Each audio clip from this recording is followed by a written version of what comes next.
नमस्कार सम्पूर्णमा तपाईहरु सबैलाई मेरो YouTube channel Loksewa online class एलओसीमा स्वागत छ। आज म फेरि शाखाधिकृत अन्तर्गत द्वितीय पत्र मा द्वितीय पत्रको एकाइ 3 को सार्वजनिक सेवा तथा सार्वजनिक व्यवस्थापनको टपिक लिएर आएको छु।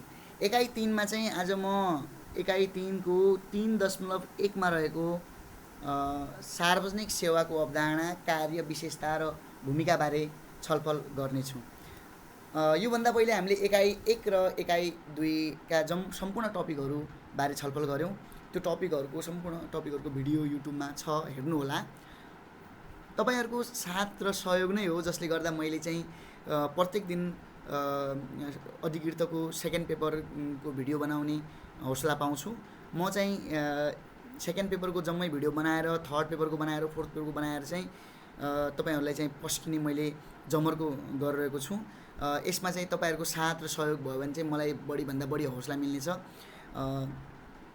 मैले चाहिँ के देखेँ भने युट्युबमा फोर्थ पेपरको भिडियो चाहिँ धेरै कमले हालेको छ र हालेको पनि छैन धेरै टपिकहरुमा। त्यही भएर मेन चाहिँ तपाईहरुलाई चाहिँ फोर्थ पेपरमा प्रब्लम भइरहेको, हामी सबैलाई फोर्थ पेपरमा प्रब्लम भइरहेको देखेँ। त्यही भएर फोर्थ पेपरको अलग्गै हाल्ने भन्दा पनि सुरुबाट नै हालौँ न कसो हुन्छ भनेर मैले सेकेन्ड पेपरबाटै सुरु गरेको हो। अबको 100 दिनभित्र चाहिँ म सम्पूर्ण पेपरहरुको लगभग 100 भन्दा बढी भिडियोहरु तपाईहरु माझ पस्किनेछु। तपाईहरुको साथ र सहयोगले गर्दा नै मैले 2 एकाइहरु सके भनौं। लगभग मैले चाहिँ 20 जति भिडियो हालिसकेको छु। 15 देखि 20 जति भिडियोहरु हालिसकेको छु। अब धेरैले चाहिँ के सोच्न सक्छन् भने यो भिडियोहरु अलि लामो हुन्छ भन्ने कुरा गर्न सक्छन्। हो, शाखाधिकृतको एक्जाम आफै नै एउटा व्यापक सिलेबस भएको, पाठ्यक्रम भएको, प्रतिस्पर्धात्मक परीक्षा भएकोले चाहिँ हामीले कुनै पनि टपिकलाई चाहिँ सामान्य रूपमा लिनु हुँदैन। प्रत्येक टपिकको चाहिँ गहिराइमा गएर अध्ययन गर्नुपर्ने हुन्छ। त्यही भएको हुनाले चाहिँ यो प्रत्येक टपिकहरुको भिडियो चाहिँ लामो बनिरहेको छ। मैले चाहिँ धेरै लामो भिडियो पनि हाल्दा छैन केही दिनदेखि चाहिँ, किनकि धेरै लामो भिडियो चाहिँ मेरो यहाँ चाहिँ रेकर्डिङ गर्दाखेरि पनि अलि समस्या आइरहेको छ, सेभ हुँदै छैन। त्यही भएर चाहिँ मैले अलि छोटो भिडियो नै अब चाहिँ मैले 20 देखि 30 र 20-25 मिनेटको छोटो भिडियो हालिरहेको छु। अब चाहिँ टपिकतिर लागौँ। एकाइ 3 सार्वजनिक सेवा र सार्वजनिक व्यवस्थापन। यो एकाइमा चाहिँ हामी अब यो भन्दा पहिले चाहिँ हामीले संविधान र कानुनको बारेमा पढ्यौं, राज्य र शासनको बारेमा पढ्यौं। अब चाहिँ हामी सार्वजनिक सेवा र सार्वजनिक व्यवस्थापन बारे पढ्नेछौँ। सार्वजनिक सरकारी र सार्वजनिक निकायहरूले चाहिँ कस्तो सेवाहरू जनताहरूमाझ पस्किन्छन् र सार्वजनिक क्षेत्रको व्यवस्थापन कुन तरिकाले हुन्छ, सार्वजनिक क्षेत्रको व्यवस्थापन र प्राइभेट क्षेत्रको व्यवस्थापन, तपाईको निजी व्यवस्थापन बीचमा फरक के छ, सार्वजनिक क्षेत्रको व्यवस्थापनका नयाँ आयामहरू के हुन्, सार्वजनिक क्षेत्रका नयाँ तपाईको ट्रेन्डहरू के छन्, यो सबै सम्पूर्ण कुराहरू चाहिँ हामी एकाइ 3 मा पढ्नेछौँ। यो एकाइमा चाहिँ तपाईले चाहिँ बढी जसो यो एकाइमा भएको जुन कुराहरू छ नि सार्वजनिक सेवाहरू, यो सम्पूर्ण तपाईको लोकसेवाको परीक्षामा सोधिरा हुन्छ। संविधान र कानुनको बारेमा धेरै कुराहरू तपाईको जस्तो शक्ति पृथकीकरणको सिद्धान्त, यो जो कुराहरू छन् अलि व्यापक रूपमा हामी पढ्यौं। त्यो कुराहरू सम्पूर्ण परीक्षामा नसोध्न सक्दा, तर यो सार्वजनिक सेवा प्रवाह, सार्वजनिक सेवाका कुराहरू चाहिँ जस्तो सुकै लोकसेवाले लिने परीक्षामा पनि लोकसेवाले सोधिरा हुन्छ। त्यही भएर यो एकाइ 3 चाहिँ धेरै महत्त्वपूर्ण हुनेवाला छ। एकाइ 3 मा चाहिँ सबभन्दा पहिले हामी चाहिँ एकाइ 3 को 3.1 मा हामी चाहिँ सार्वजनिक सेवाको अवधारणा, कार्य र विशेषता, भूमिकाको बारेमा पढ्नेछौँ। हामी 3.8 सम्म जानेछौँ। आज चाहिँ म 3.1 को भिडियो लिएर आएको छु। 3.1 मा चाहिँ सार्वजनिक सेवाको अवधारणा, कार्य, विशेषता र भूमिका। यहाँ चाहिँ हामी सार्वजनिक सेवा के हो, यसले के कार्य गर्छ, यसको विशेषता के छ, यसको भूमिका के छ, यसबारे चाहिँ सम्पूर्ण कुराहरू हामी छलफल गर्नेछौँ। सबभन्दा पहिले चाहिँ सार्वजनिक सेवाको अवधारणा र परिचयतर्फ लागौँ। सार्वजनिक सेवाको अवधारणा चाहिँ कहिले उत्पत्ति भयो भन्ने कुरा यसमा हामी जान्नेछौँ। सार्वजनिक सेवाको अवधारणाको उत्पत्ति मानिसको सङ्गठित र सुव्यवस्थित हुने चाहनासँग जोडिएको छ। मानिस चाहिँ जब मानवीय सभ्यताको उत्पत्ति भयो तबबाट नै मानिस चाहिँ अलि सुव्यवस्थित र सङ्गठित रूपमा बस्न चाहन्छ। यो उद्देश्य पुरा गर्नको लागि चाहिँ एउटा मानिसले चाहिँ के गर्यो भने राज्यको नयाँ अवधारणा लियो। तपाईको शासन, राज्य र शासकहरूको अवधारणा आयो। त्यसले चाहिँ सेवा पस्किने बेला चाहिँ सार्वजनिक सेवालाई चाहिँ सुव्यवस्थित र सङ्गठित तरिकाले पस्कने जमर्को गर्यो। त्यही अवधारणा अन्तर्गत नै यो सार्वजनिक सेवाको अवधारणा जोडिएको छ। यो सार्वजनिक सेवाको अवधारणाको उत्पत्ति मानिसको सङ्गठित र सुव्यवस्थित हुने चाहनासँग जोडिएको छ, जसबाट राज्य र सरकारको विकास भएको हो। राज्यको स्थापनाको उद्देश्य सार्वजनिक सेवा प्रदान गर्नु भए पनि आधुनिक सार्वजनिक सेवाको मान्यता 1980 को दशकमा मात्र विकसित भएको पाइन्छ। अब आधुनिक सार्वजनिक सेवाको मान्यता हेर्ने भने चाहिँ अहिले चाहिँ तपाईँको गभर्नेन्सको कुरा हामी गर्छौँ। त्यही भएर चाहिँ आधुनिक सार्वजनिक सेवाको मान्यता चाहिँ 1980 को दशकबाट भएको, किनकि 1980 को दशकभन्दा पहिला चाहिँ सार्वजनिक सेवामा चाहिँ निजी क्षेत्रलाई भित्राएको थिएन। अब चाहिँ सार्वजनिक सेवामा चाहिँ निजी क्षेत्रलाई पनि भित्राइएको छ। निजी क्षेत्रका जुन सिद्धान्त, निजी व्यवस्थापनका जुन सिद्धान्त छन्, त्यो निजी व्यवस्थापनको सिद्धान्तलाई पनि सार्वजनिक व्यवस्थापनमा अँगालिएको छ 1980 को दशकदेखि। बेलायतलाई आधुनिक सार्वजनिक सेवाको विकासको अगुवा मान्न सकिन्छ। अब हामी चाहिँ बेलायतलाई चाहिँ मानवाधिकारको पनि अगुवा मान्छौँ। बेलायतमा नि मेग्ना कार्टा सबभन्दा पहिला आएको थियो। मेग्ना कार्टा भनेको महाअधिकार पत्र, जसले चाहिँ मानवाधिकारको एउटा चाहिँ कोसेढुङ्गा नै मानिन्छ। अब बेलायतकी प्रधानमन्त्री मार्गरेट थेचरले सन् 1980 को दशकमा नेक्स्ट स्टेप एजेन्सी मार्फत कर्मचारी तन्त्र सुधार गर्नु पर्यो भन्ने अभियान सुरु गरेकी थिइन्। सन् 1991 मा जोन मेजरले नागरिक बडापत्र ल्याएर नागरिकमुखी सेवाको अवधारणा अघि बढाए। त्यसै गरी सन् 1990 को गुड गभर्नेन्सको अवधारणाले सार्वजनिक सेवामा प्रभावकारिता, पहुँच, पारदर्शिता र नागरिक सहभागितालाई प्राथमिकता दियो। त्यसै गरी 1990 को दशक यता चाहिँ new public management, new public service NPS, new public governance NPG जस्ता शासकीय मान्यताहरूबाट अहिलेको सार्वजनिक सेवाको अवधारणा प्रभावित भएको छ। अब सार्वजनिक सेवाको परम्परागत अवधारणा हेर्ने हो भने चाहिँ परम्परागत अवधारणा अन्तर्गत सन् 1980 को दशकभन्दा अगाडिको सार्वजनिक सेवाको मान्यतालाई बुझ्न सकिन्छ। यस अवधारणामा राज्यको सेवा भनेको शान्ति सुरक्षा, राजस्व सङ्कलन र सैन्य सुरक्षा जस्ता सीमित विषयहरूमा मात्र केन्द्रित थियो।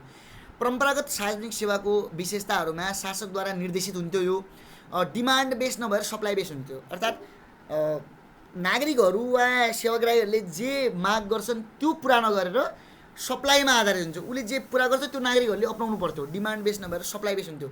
जे सरकारले दिन्छ वा शासकले दिन्छन् त्यो हामीले चाहिँ ल ठिक छ हामी ग्रहण गर्छौँ भनेर चाहिँ त्यसमा कुनै आपत्ति हामीले जनाउनु पर्दैन थियो। अर्थात् सप्लाई बेस्ड थियो कि सार्वजनिक सेवा। अहिले चाहिँ सार्वजनिक सेवा भनेको डिमान्ड बेस्ड छ। अपारदर्शिता पनि थियो, प्रक्रियामुखी धेरै थियो, रेक्टेभिजम भन्छौँ नि हामी हो, संवेदनशीलताको कमी थियो। नागरिकका इच्छा आकाङ्क्षालाई त्यसको नागरिकका इच्छा आकाङ्क्षालाई संवेदनशील भएर चाहिँ अपनाउने गरिँदैन्थ्यो। नागरिक सन्तुष्टिको व्यवस्था गरिन्थ्यो। त्यस्ता थिए। 1980 को दशकभन्दा अगाडिको कुरा हो यो। अब 1980 को दशकपछि के भयो भने आधुनिक अवधारणामा हामी यो पढ्छौँ। आधुनिक अवधारणामा सन् 1980 को दशकपछि जनकेन्द्रित र नागरिक मैत्री सेवाहरूको विकास भएको छ। 1980 को दशकमा मात्रै यो किन भयो भने 1980 को दशकमा चाहिँ 1980 को दशकको सुरुवातमा युरोप र अमेरिका र अन्त्यतिर चाहिँ हाम्रो साउथ एसियामा चाहिँ निजीकरण, उदारीकरण, आर्थिक उदारीकरणको सुरुवात भएको हो। त्यही भएर चाहिँ यी कुराहरूले चाहिँ सरकारलाई पनि दबाब परेपछि के निजी क्षेत्रले चाहिँ सेवा दिन थाल्यो नि त। त्यही भएर चाहिँ सरकारलाई पनि अप्ठ्यारो पऱ्यो। हामीले पनि निजी क्षेत्रको जस्तै ग्राहकमुखी सेवा दिनु पऱ्यो, विरत विशेषता ओगर्नु पऱ्यो, डिमान्ड बेस्ड सेवा दिनु पऱ्यो भन्ने त्यहाँ चाहिँ अलि चाहिँ दबाब पऱ्यो सरकारलाई पनि। त्यही भएर चाहिँ आधुनिक अवधारणा चाहिँ सार्वजनिक सेवामा 1980 को दशकपछि भित्रिएको हो। यसमा विरत विशेष क्षेत्र, ग्राहकमुखी सेवा, डिमान्ड बेस्ड, पारदर्शिता, नतिजामुखी सेवा, नागरिक सन्तुष्टि, सहभागिता र समावेशितालाई प्राथमिकता दिइन्छ आधुनिक अवधारणा अन्तर्गत। यसले चाहिँ नागरिक सहभागिता, सशक्तिकरण र सन्तुष्टिले आत्मसात गर्नुपर्ने धारणा अघि सार्छ। नेपालमा सार्वजनिक सेवाको अवधारणागत विकास कसरी भयो भन्ने कुरातर्फ लागौँ। नेपालमा सार्वजनिक सेवाको अवधारणाको विकास 2047 सालको खुला, उदार र प्रजातान्त्रिक राज्य व्यवस्थाको स्थापनासँग जोडिएको छ। हो साँच्चै 2047 सालपछि चाहिँ खुला, उदार र प्रजातान्त्रिक राज्य व्यवस्थाको स्थापना जब भयो, राज्यले चाहिँ उदारीकरणको नीति लियो, तपाईँको निजीकरणको नीति लियो, निजीकरण ऐन 2049 आयो। त्यसपछि चाहिँ नेपालमा सार्वजनिक सेवामा चाहिँ एउटा चाहिँ आधुनिक कुराहरू नेपालको सार्वजनिक सेवामा आए। मैले अगाडि पनि त्यो कुरा भनिसकेको थिएँ। विश्वमा पनि यसै प्रकारले आएको, नेपालमा पनि यसै प्रकारले। यस व्यवस्थाले मानव अधिकार, मौलिक हक, कानुनको शासन र जनताको अधिकारलाई प्राथमिकता दिँदै सार्वजनिक सेवामा आधुनिकताको सुरुवात गर्यो। 2055 सालमा स्थानीय स्वायत्त शासन ऐनले विकेन्द्रीकरण, अधिकार निक्षेपण र अधिकार प्रत्यायोजन मार्फत सार्वजनिक सेवाहरूलाई जनमुखी र सरल बनाउने प्रयास गर्यो। त्यसपछि 2056 सालमा चाहिँ निमुखालाई न्याय र विपन्नलाई आय कार्यक्रमले सार्वजनिक सेवालाई मितव्ययी र छरितो बनाउने उद्देश्य राख्यो। यो चाहिँ तपाईँ याद गर्नु होला। 2056 सालको निमुखालाई आय न्याय विपणनलाई आयो भन्ने कार्यक्रम। 2060 सालमा घुम्ती सेवा सुरुवात गरियो जसले ग्रामीण क्षेत्रका जनतासम्म सेवाहरू पुर्याउन सहयोग गर्यो। 2064 सालमा सुशासन ऐनले औपचारिक रूपमा नै नागरिक बडापत्रलाई मान्यता दियो र 2064 सालको सूचनाको हक सम्बन्धी ऐनले जनताको सूचनाको हकलाई सुनिश्चित गर्यो। त्यसै गरी अहिलेको सार्वजनिक सुनवाई, घुम्ती सेवा, गुनासो व्यवस्थापन, नागरिक बडापत्र, हटलाइन सेवा जस्ता कार्यक्रमहरूले नेपालमा सार्वजनिक सेवाको प्रभावकारितालाई जीवन्तता तुल्याएको छ, प्रभावकारिता बढाएको छ भन्दा हुन्छ। अब सार्वजनिक सेवाको अर्थ के हो त्यसतर्फ लागौँ। अब योभन्दा पहिले हामीले अवधारणा विकासको कुरा हेऱ्यौँ, अवधारणाको कुरा गऱ्यौँ। अब सार्वजनिक सेवा भनेको के हो त्योतर्फ लागौँ। सार्वजनिक सेवा भन्नाले जनताको हित, सुरक्षा र समृद्धिका लागि निश्चित उद्देश्य, निश्चित विधि तथा प्रक्रियामा आधारित सेवा र सुविधाहरूलाई जनाउँछ, जुन सरकारी र गैर सरकारी क्षेत्रबाट प्रदान गरिन्छ। सरकारी क्षेत्रबाट पनि हुनसक्छ वा गैर सरकारी क्षेत्रबाट पनि हुनसक्छ, सार्वजनिक क्षेत्रबाट पनि हुनसक्छ। यसमा सर्वसाधारणका आधारभूत विकासात्मक र आकस्मिक आवश्यकताहरूको परिपूर्तिका लागि सेवा र सुविधाहरू समावेश गरेका हुन्छन्। सार्वजनिक सेवाहरू निःशुल्क वा सशुल्क दुवै हुन सक्छन्। निःशुल्कै हुन्छन् भन्ने होइन, सरकारी भएर सशुल्क पनि हुन्छ। र यसमा गुणस्तरीयता र नागरिक सन्तुष्टिको महत्त्व हुन्छ। आधुनिक मान्यतामा सेवा मात्र प्रदान गर्नु पर्याप्त छैन, सेवा प्रभावकारी, पर्याप्त र नियमित हुनु पनि आवश्यक छ। सार्वजनिक सेवाका विशेषताहरू हामीले चाहिँ यहाँ विशेषता पनि पढ्नेछौँ। विशेषताहरू के हो त? सार्वजनिक सेवाको विशेषतामा चाहिँ विविधता हुनुपर्छ भन्छ के यसले। यसको पहिलो विशेषता भनेको सार्वजनिक सेवामा विविधता हुनुपर्छ भन्छ। अर्थात् सार्वजनिक सेवाको प्रकार प्रस्तुतिमा विविधता हुन्छ, किनकि जनआवश्यकतामा भेराइटी हुन्छ। जनआवश्यकता विभिन्न किसिमको हुने हुनाले चाहिँ सार्वजनिक सेवामा पनि विविधता हुनुपर्छ भन्छ। अर्को, सार्वजनिक सेवामा एकरूपता हुनुपर्छ भन्छ। एकरूपता भनेको सार्वजनिक सेवा प्रवाहमा सबै वर्ग तथा समुदायलाई समान दृष्टिकोण तथा व्यवहार गरिन्छ। सबैलाई सामान्यतया एकै विधि, एकै प्रक्रिया र एकै नियम लागू हुन्छ। सार्वजनिक सेवामा विभेद रहितता पनि हुन्छ। सार्वजनिक सेवामा अभिन्नता पनि हुन्छ। अभिन्नता भनेको के हो भने कसैलाई पाखा र कसैलाई काखाको स्थिति सार्वजनिक सेवामा राखिनु हुँदैन र राखिँदैन पनि। अर्को, सार्वजनिक सेवामा प्राथमिकताको दृष्टिकोण छ। प्राथमिकता हुन्छ भन्दा प्राथमिकता भनेको चाहिँ सार्वजनिक सेवा प्रवाहमा कुन सेवा कुन लक्षित वर्गका लागि भनी प्राथमिकता निर्धारण गरिन्छ। यसमा चाहिँ त्यसरी प्राथमिकता गरिएको हुन्छ। सार्वजनिक सेवामा आधिकारिकता हुन्छ, लिजिटिमेसी हुन्छ। यसको मतलब के हो भने सार्वजनिक सेवा प्रवाह निश्चित विधि एवं वैधानिक संस्थाबाट सञ्चालित हुनुपर्दछ र हुने गर्दछ पनि। एउटा निश्चित कानुनद्वारा यो चल्छ। उद्देश्यमूलक, सार्वजनिक सेवा उद्देश्यमूलक हुन्छ, यो तपाईँलाई थाहा नै छ, यसमा भन्नु पर्दैन। समन्वयिकता र पहुँच, सार्वजनिक सेवाले सबै वर्ग र समुदायको न्याय एवं पहुँचमा जोड दिएको हुन्छ। परिवर्तनशील, अब सार्वजनिक सेवा परिवर्तनशील पनि हुन्छ। सार्वजनिक सेवा प्रवाहमा समय सापेक्ष परिवर्तन, सुधार तथा विकासको अपेक्षा गरिएको हुन्छ। अब सार्वजनिक सेवाको प्रकार भनेको के हो? सार्वजनिक सेवा पनि विभिन्न प्रकारका हुन्छन्, जस्तो नियमनकारी सार्वजनिक सेवा। नियमनकारी सार्वजनिक सेवा भनेको के हो भने अब यसमा चाहिँ के हुन्छ भने ऐन, कानुन, नीति, नियमको तर्जुमा गरिन्छ, कार्यान्वयन गरिन्छ, यस्तो सेवाहरू दिइन्छ। नियमन गर्न खोज्ने, जस्तो नियमनकारी सार्वजनिक सेवाले चाहिँ निजी संस्थालाई नियमन गर्न खोजेको हुन्छ, ऐन बनाएर, कानुन बनाएर, नीति नियम बनाएर, कार्यान्वयन गरेर। परम्परागत सेवा भनेको चाहिँ शान्ति, सुरक्षा, सुव्यवस्था यस्ता कुराहरू आउँछन्। राष्ट्रिय सार्वभौमताको रक्षा, राजस्व सङ्कलन यस्ता कुराहरू परम्परागत सेवामा आउँछन्। आकस्मिक सेवा भनेको चाहिँ विपद, द्वन्द्व, सङ्कट, जोखिम, प्रकोप व्यवस्थापन, राहत, उद्धार, सहुलियत कार्यक्रम यस्ता कुराहरू। विकासात्मक सेवाहरू भनेको चाहिँ विकाससँग सम्बन्धित, जस्तो यातायात, विद्युत, सञ्चार, भौतिक पूर्वाधार विकास सम्बन्धी सेवाहरू। आधारभूत सेवा भनेको चाहिँ खाना, छाना, नाना अर्थात् फुड, क्लोथ, सेल्टर लगायतका सेवाहरू। अब मानव विकास सम्बन्धी सेवाहरू भनेको चाहिँ शिक्षा, स्वास्थ्य, रोजगारी, खानेपानी यस्ता कुराहरू मानव विकास सम्बन्धी सेवाहरूमा आउँछन्। कल्याणकारी सेवाहरू भनेको चाहिँ तपाईँको सामाजिक कल्याण, सामाजिक सुरक्षा, सामाजिक न्याय सम्बन्धी सेवाहरू। प्रबन्धनात्मक सेवाहरू भनेको चाहिँ जनशक्ति विकास गर्ने, उद्योग विकास गर्ने, पर्यटन प्रवर्धन, जलविद्युत, कृषि, खनिज, वन साधन, व्यापार, उद्यमशीलता विकास यस्ता कुराहरू प्रबन्धनात्मक सेवामा आउँछन्। अन्य सेवाहरूमा चाहिँ मनोरञ्जन सम्बन्धी सेवाहरू, सूचना तथा अभिलेख राख्ने सेवाहरू, परामर्श दिने सेवाहरू, प्रशिक्षण दिने सेवाहरू यस्ता परिस्थितिजन्य सेवाहरू आउँछन्। अब सार्वजनिक सेवाका कार्यहरू हेरौँ। सार्वजनिक सेवाका कार्यलाई हामी 4 भागमा विभाजन गर्न सक्छौँ। एउटा आधारभूत कार्य, यो मैले यहाँ पनि भनेको थिएँ, सार्वजनिक सेवाको प्रकारमा यसका कार्य पनि त्यस्तै किसिमले हुन्छ। आधारभूत कार्य गर्छ, यसले विकासात्मक कार्य गर्छ, आकस्मिक कार्य गर्छ, अन्य कार्य गर्छ।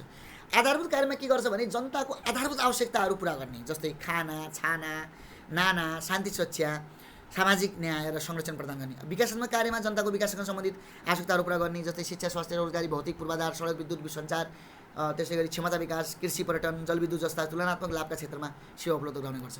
अब आकस्मिक सेवाहरू भनेको अचानक केही कुरा जस्तो विपद व्यवस्थापन गर्नु पर्यो, प्रकोपपछि उद्धार गर्नु पर्यो, राहत र पुनर्स्थापना गर्नका लागि सेवा प्रदान गरिन्छ। अन्य कार्यहरूमा चाहिँ नागरिकलाई शासनको अनुभूति दिलाउने, राज्य र नागरिक बीचको सम्बन्ध सुदृढ गर्ने, सामाजिक न्याय प्रवर्धन गर्ने यस्ता कुराहरू आउँछन्।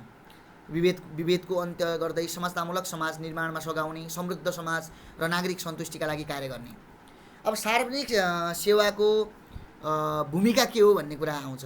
अब यसको 8 भूमिकाहरू म भन्छु। यसले चाहिँ सम्बन्ध सेतुको काम गर्छ। पहिलो भूमिका भनेको सम्बन्ध सेतुको काम गर्छ। नागरिक र सरकार बीचको सम्बन्धलाई सुदृढ बनाउँदै सुसम्बन्धको विकास गर्छ। अर्को भूमिका भनेको चाहिँ जनविश्वास अभिवृद्धिको भूमिका। सार्वजनिक सेवाबाट जनतामा सरकारप्रति विश्वास बढ्ने हुन्छ। अर्को भूमिका भनेको सहभागिता प्रवर्धनको भूमिका। जनतालाई कर तिर्न र सार्वजनिक सेवामा सहभागिता जनाउन प्रेरित गर्छ यसले। वैधता पुष्टिको भूमिका। वैधता पुष्टिको भूमिका भनेको सरकारको वैधता र औचित्य के हो त्यसलाई पुष्टि गर्छ। सरकारको वैधता र औचित्यलाई पुष्टि गर्ने काम पनि यसले गर्छ। यो सरकारले सार्वजनिक सेवा दिने होइन भने सरकारको वैधता र औचित्य के भयो र? आवश्यकता व्यवस्थापनमा भूमिका। जनताको विविध आवश्यकताहरू पुरा गर्दै उनीहरूको अपेक्षा सम्बोधन गर्ने। जनचाहना र सरकारी प्रतिबद्धताको कार्यान्वयन। जनताको चाहना र सरकारको प्रतिबद्धतालाई कार्यान्वयनमा बदल्ने। तपाईँको अर्को नागरिक सन्तुष्टि अभिवृद्धिको भूमिका भयो। समृद्ध समाज र राष्ट्र निर्माणको भूमिका गर्छ यसले। आधारभूत आकस्मिक र विकासमूलक आवश्यकताहरू पुरा गर्दै समृद्ध समाज र राष्ट्र निर्माणमा योगदान गर्छ यसले। यस्ता यस्ता भूमिकाहरू रहेका छन्। आजको लागि यति नै। आजको टपिक तपाईँलाई कस्तो लाग्यो? भोलि चाहिँ म यसको दोस्रो 3.2 रहेको सार्वजनिक सेवा प्रवाह भनेको के हो, यस सम्बन्धी विभिन्न पक्षहरूबारे छलफल गर्नेछु। तपाईँहरूलाई आजको टपिकमा कुनै टिप्पणी गर्नु परे कमेन्ट सेक्सनमा लेख्नुहोला। तपाईँहरूको साथ र सहयोगको जरुरत छ। तपाईँको साथ र सहयोग भयो भने मलाई चाहिँ मोटिभेसन मिल्नेछ र म यो लगायत अन्य थुप्रै क्षेत्रका भिडियोहरू बनाउन चाहिँ मोटिभेट हुनेछु। अहिलेको लागि यति नै। शुभ दिन। धन्यवाद।